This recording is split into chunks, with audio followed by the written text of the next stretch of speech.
गीता और रीता दोनों ही देवरानी और जेठानी थी। गीता नौकरी करती थी और रीता घर संभालती थी। उनका परिवार बहुत बड़ा था। सास ससुर और उन दोनों के बच्चे, कुल मिलाकर घर में 10 लोग थे। और आज कई सालों बाद उनकी बुआ सास अपने भाई के पास रहने आई थी।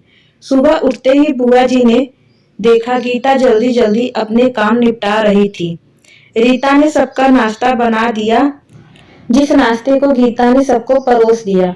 इसके बाद गीता ने खुद अपना टिफिन पैक किया और जॉब पर चली गई। रीता ने फिर दोपहर का खाना बनाया और थोड़ी देर बैठ गई अपनी सास और बुआ सास के पास। बुआ सास से रहा नहीं गया और रीता से बोली कि छोटी बहू, तेरी जेठानी गीता तुझ पर बड़ा हुक्म चलाती है।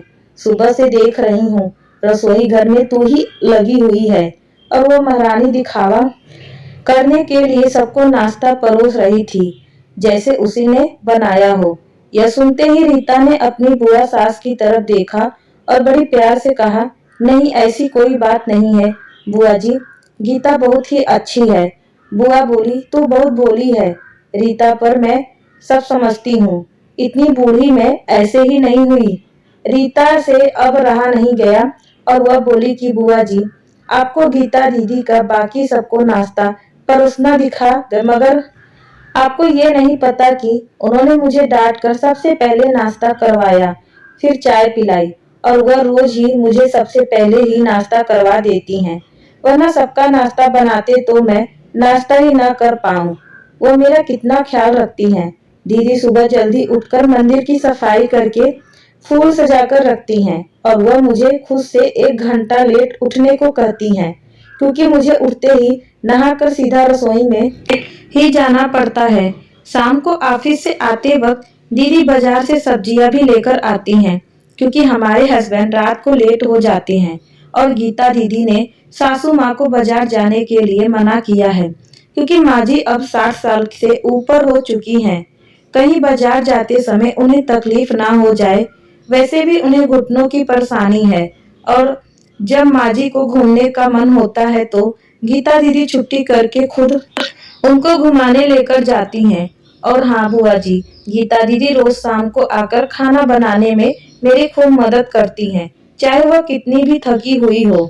वह मेरी जेठानी जरूर है, मगर वह मुझे अपनी छोटी बहन ही मानती है और मैं उन्हें बड़ी बहन मानती हूँ। यह सब सुनते ही बुआ जी चुप हो गई। शायद उसकी चुगली रीता के आगे फेल हो चुकी थी। शाम को गीता सब्जी की थैली रीता को पकड़ाते हुए बोली कि रीता, सब्जियों के साथ वाले थैले में तुम्हारी फेवरेट लेखक की किताब भी लाई हूँ।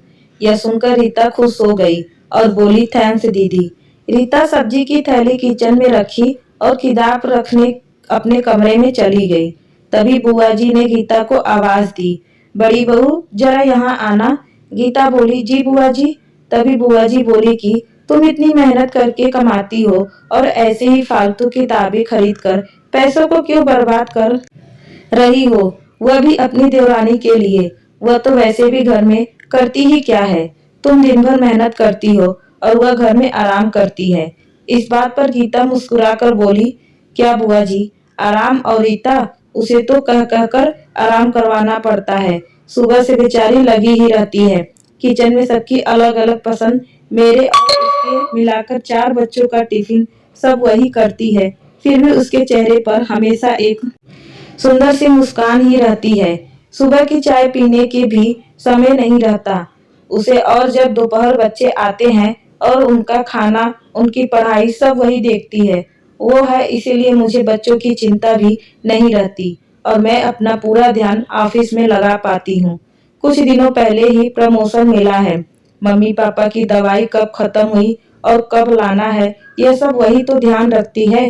घर पर भी कौन सा रिश्तेदार आता है, उनकी सेवा भी वही करती है। और बुआ जी, घर पर रहकर घर और बच्चे संभालना कोई छोटी बात नहीं। मेहमानों की भी आवभगत रीता बिना किसी शिकायत के करती है। उसे तो बस पढ़ने का ही शौक है।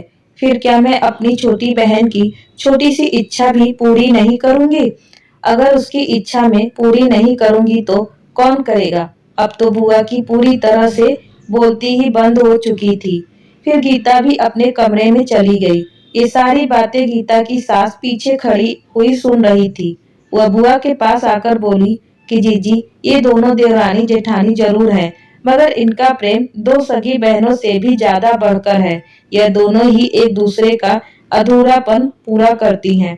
मेरे घर की मजबूती की नींव है। यह दोनों पहले मैं भी एक बुरी सास थी और हमेशा ही मैं इनको लड़ाने की सोचती थी, लेकिन इनके प्रेम के आगे मैं भी पिघल गई। और वैसे भी इनको लड़वा कर नुकसान तो हमारे ही घर का है न, इसीलिए मैं भी इनके ही प्रेम में मिल चुकी हूँ। लेकिन यह बातें गीता और रीता की बुआ सास को समझ नहीं आई और वह मुंह घुमाकर अपने कमरे में चली गई, क्योंकि वह तो इनको लड़वाने ही आई थी।